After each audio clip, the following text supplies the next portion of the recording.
even if you're a newbie, you came across one or two NIST documents in your life. And that is the National Institute of Standards and Technology. But the question is, are you reading them right? Let's talk about it. But the most famous of all, I guess, is the NIST 800-53. And that is what I call, at least, is a control library where all the security controls in there, similar to if you are an ISO shop, as the ISO 27002, contain all the controls. But are you reading them correctly? Here's my point. The NIST 853 is sort of like having the answer book for your test, but not knowing what the questions are. And here I'll show you some of my points. So if you pick up the NIST 839 and you read, so what I like to call the most neglected pages in NIST is the beginning, right? Chapter 1 and some of them, basically the first 15 pages of the NIST document is the one that you just skip over. But there are valuable information in there, mainly how to establish your security program and how that's going to play out, right? If you're an ISO shop, that is your NIST.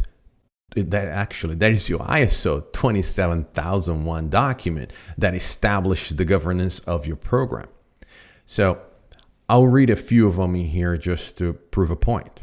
NIST 839 says, and I quote, "The purpose of the special publication 800-39 is to provide guidance for an integrated organizational-wide program for managing information security risk to organizational operation, i.e., mission, function, image, reputation."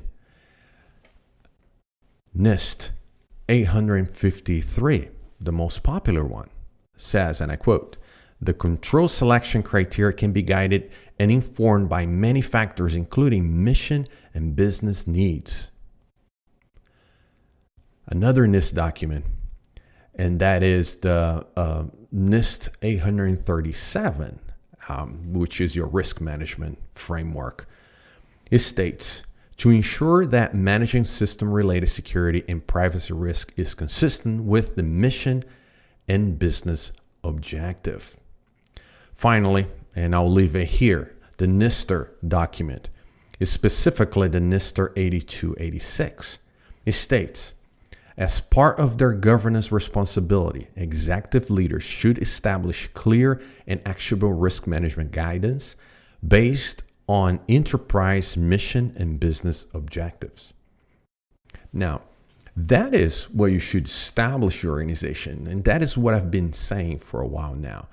It is a mission-based cybersecurity program, which is founded under a mission-based risk program that identify the risks to the mission so you can establish your cybersecurity program around it.